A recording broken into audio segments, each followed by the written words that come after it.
You ever wonder what it'd be like to be a sorcerer on a deserted island? Me too! Let's see how that turns out! The Tempest was written by William Shakespeare and was likely written around 1610 or 1611, which was pretty late in Shakespeare's life.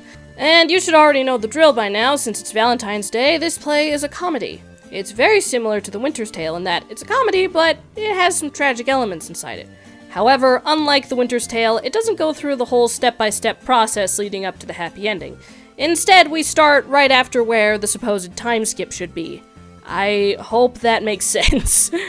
Anyway, the story itself takes place 12 years after Prospero's brother Antonio overthrew him with the help of the King of Naples, Alonso. Prospero used to be the Duke of Milan. He lived happily during that time with his daughter Miranda. As far as I know, it's unknown what happened to his wife. It's possible that she may have been killed when Antonio, Alonso, and their goons came in to kick him out of Milan. So, one important thing to note about Prospero here is that he's a sorcerer. He has his own staff and everything. All of his power comes from his spellbooks. Destroy the books, you destroy him. Well, when Prospero was booted out of Milan with little Miranda, his loyal counselor Gonzalo made sure that Prospero had a decent amount of supplies as well as his books. Prospero and Miranda were sent out to sea to die, but they eventually made it to an island that was ruled by a witch named Sycorax. With the help of his magic, he's able to destroy Sycorax and enslave her son Caliban. Prospero also frees the spirit Ariel. Ariel also serves Prospero. Well, the play officially begins during a tempest. Antonio, Alonso, Gonzalo, Alonso's son Ferdinand, and several others have been traveling home from Tunis in Africa. Alonso's daughter Claribel had just married the king there. We come to find out later that Prospero was the one who created the Tempest with magic to shipwreck everyone, but not kill them. You see, Prospero wants to show his enemies the evil they've done. Also, he wants to find a suitable husband for Miranda, who is now of marrying age. So Ferdinand is separated from everyone else. He believes that he is the lone survivor of the shipwreck. Ariel lures Ferdinand over to where Prospero and Miranda are. Ferdinand and Miranda immediately fall in love with each other. Now, while this is beneficial to Prospero's plan, he doesn't want to make it so easy. So he accuses Ferdinand of pretending to be the Prince of Naples and forces Ferdinand to serve him. Ferdinand now does some of the jobs that Caliban does. Now, meanwhile, on another part of the island, Alonso, Antonio, Sebastian, and Gonzalo, and some others, believe they are the sole survivors of the shipwreck. Alonso is upset that his son might be dead, but Gonzalo tries to raise their spirits by believing Ferdinand to be okay. Now, when everyone goes to enchanted sleep, Antonio convinces Sebastian to kill Alonso since he knows it will better Sebastian's life. Antonio has been the Duke of Milan for 12 years now, and everything's just worked out great. However, Ariel manages to wake up Gonzalo before the two can commit murder. Antonio and Sebastian try to pass it off as they heard something and that's why they drew their swords, but Gonzalo is still very suspicious. Ariel manages to lure the men to other parts of the island and ends up appearing in the form of a harpy to torment them for their crimes. Now what about Caliban? What's been going on with him? Well, this is what I consider to be the B story of the comedy, like in other Shakespearean comedies I reviewed.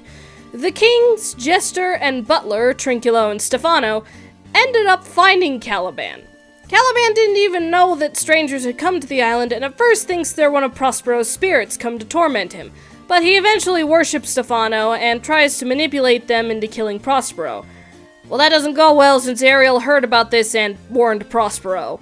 Anyways, Ferdinand has eventually proven his worth, and Prospero summons some spirits to celebrate Ferdinand and Miranda's engagement. Although, while he was caught up in the celebration, Prospero forgot about the attempt on his life. Thankfully, he realized in time. He sends Ariel to distract Trinculo and Stefano and then chase all of them away. Well, Prospero figures he's tormented his enemies long enough. He appears before his enemies in the clothes he wore when he was thrown out of Milan. Prospero forgives Alonso and Antonio as long as he is granted his former title as Duke of Milan. Now, Antonio doesn't respond to this, but it's implied that Prospero's title is restored to him. Alonso is still sad that Ferdinand is dead, but Prospero reveals that Ferdinand is not, in fact, dead, and is happily playing chess with Miranda. As part of Prospero's last request to Ariel before freeing him, Ariel provides good weather so everyone can sail back to Naples so Ferdinand and Miranda can get married. Prospero also gives up his magic. Now this is interesting, but after Act 5 finishes, there's a little epilogue where Prospero basically thanks the audience for watching and says that he can only be released by the audience's applause. And that's the end of the play. Let's analyze. So, yes, magic. There's magic in this play. I wanted to look at how it works because magic is fascinating to me. Prospero definitely uses spellbooks and a staff. However, I don't think his power is more like he casts Thunderspell and then lightning just appears. He manipulates spirits to do what he wants. Ariel is actually the cause of pretty much all of Prospero's magical endeavors. Heck, when Prospero gives up his magic, the last thing he does is free Ariel from service. Maybe Ariel was the real source of power? That's something to think about. Also, I found this fascinating as well. The island itself is described in poetry. Now, that's normal for most Shakespearean plays because they didn't have the sets back then that we do now. The poetry is meant to engage the imagination of the audience and let them see the island and all the mystical, magical things happen. Also, there's scenes where Prospero and Ariel are watching events play out while invisible. It'd be an interesting topic to look into. Okay, as I've said with my Shakespeare comedy reviews, the comedy structure is meant to end with a restore to order. And usually that restore to order is a marriage. However, I think in this case there was a little more. While yes, the marriage of Ferdinand and Miranda did restore order, Prospero giving up his magic and regaining his title could count as well. While normally you'd expect an epic battle between Prospero and his enemies, and even him likely killing his enemies, but he only wanted to torment them enough to see the wrongs they've done. Speaking of Prospero's enemies, I want to talk about Antonio for a bit. Antonio doesn't say anything to Prospero when he says he'll let all of them go if he gets the title back.